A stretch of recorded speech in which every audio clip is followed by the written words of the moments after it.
Hello everyone, welcome to Professor Martin's YouTube School Episode 2. Please have a seat and settle down. Please settle down. Jerome, put that away.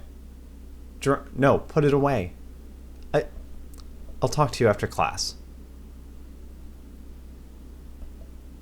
If you've asked any questions that you expected me to address in this episode, I will not. Not by choice, but because I haven't uploaded the first episode yet. I'm stockpiling. It's a very advanced technique that involves stockpiling. But I do have several videos from people that were already sent in ahead of time that I'm going to analyze the first 15 seconds of. So let's go ahead and get started. I'm not going to show any of the names of these people. If they want to step forward and say, hey, that was my video, feel free to go ahead, guys.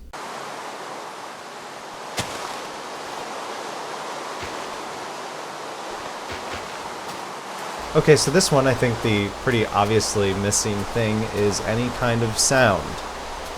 We just have the sound of the game, and there's no clear objective.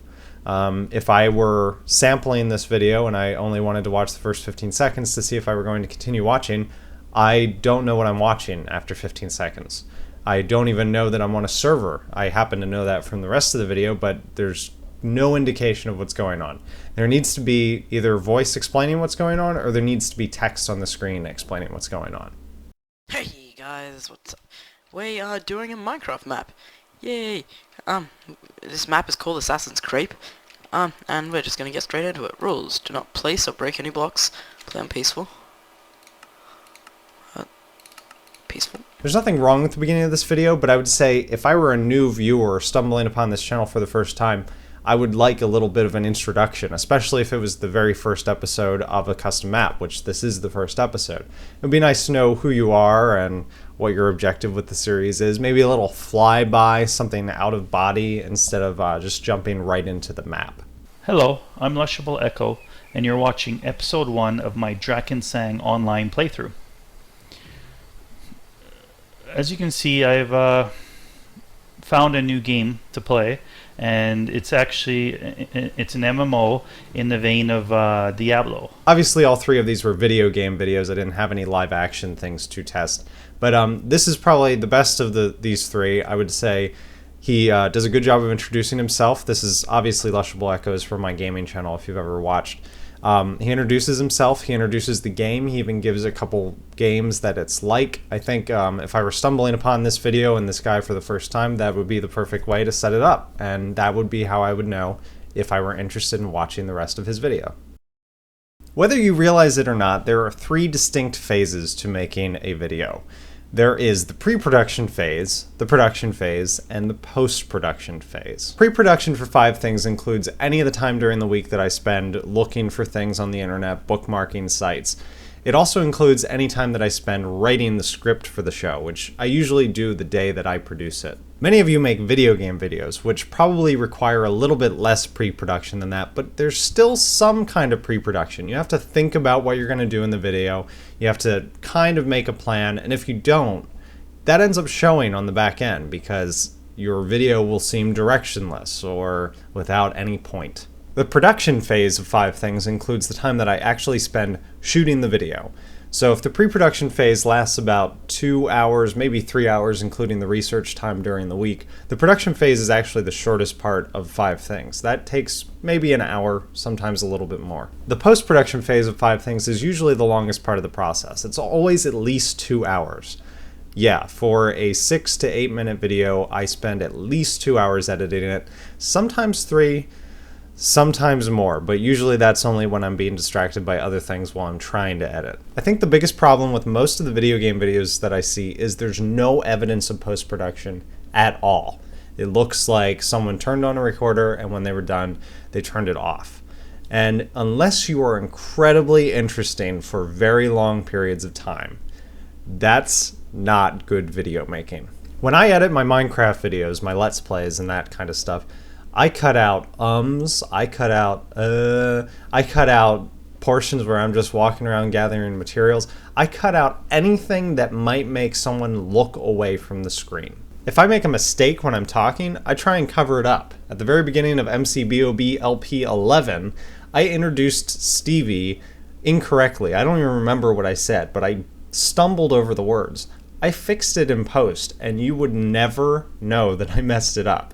Stevie might know, but no one else does. Well, now you all do, but you know what I mean. Finally, the most important thing about this entire process is giving yourself the proper amount of time. There are 3 steps to this process, whether you want there to be or not. You have to pre-produce, because if there aren't any ideas flowing around in your head, you're going to make a boring video. You have to produce, obviously, that's the part that most of you probably already know how to do, and you have to post-produce. Just cutting a 15-minute stream of consciousness video and putting it up is not the best video you could make. It might be fine, but it's not the best you could do. Next, I want to talk a little bit about audience and the type of video that you're making. The audience is important because without an audience, there's no point to doing what you're doing. You have to know who you're working for. For instance, most of my videos, I think I try to tend to aim to entertain the other creators. If the masses enjoy my videos, that's fine. But what I really want to do is impress the other people who I know who make videos that I like. And when I can pull that off, that makes me happy. Because what you have to keep in mind is the average user of YouTube is a boy, probably in America, between the ages of 13 and 17. There's nothing wrong with that, but that's not an advertiser demographic. Like, that's not the crowd that I'm trying to entertain. I don't have a problem entertaining that crowd, but that's not really my target audience. I would break the types of videos on YouTube down into 4-ish categories. There's probably room for more. But the first category and the biggest is just YouTube videos. I think 5 things is a pretty good example of a YouTube video. It has no place on TV. It merely talks about things. Often it just talks about other things on YouTube, which is a very YouTube thing to do. Talk about what else is on YouTube. Other types of YouTube videos that I would include in this category are vlogs. If you watch any of the biggest YouTube stars, all of their videos are YouTube videos. The next category I would consider is performance. My drum channel, Chances Are Limited, is a performance-based video series. It's merely my talent as a drummer, recorded and delivered to the masses.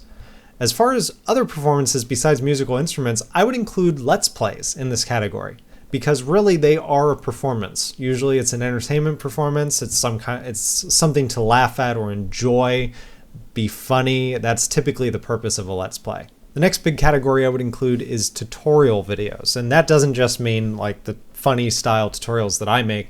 They're very dry, boring video tutorials on YouTube.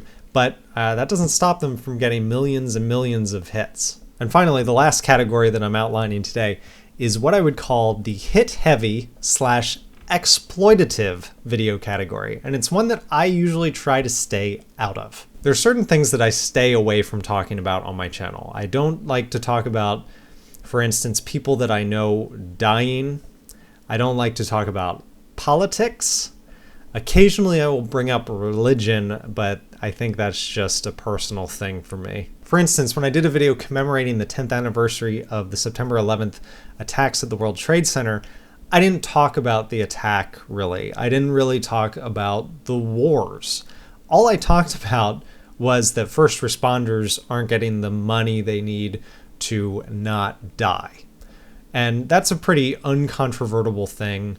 I'm not really raising any flags. I'm not trying to make anyone angry. I'm just saying, like, hey, it's been 10 years since this thing and people are dying and you could give them money.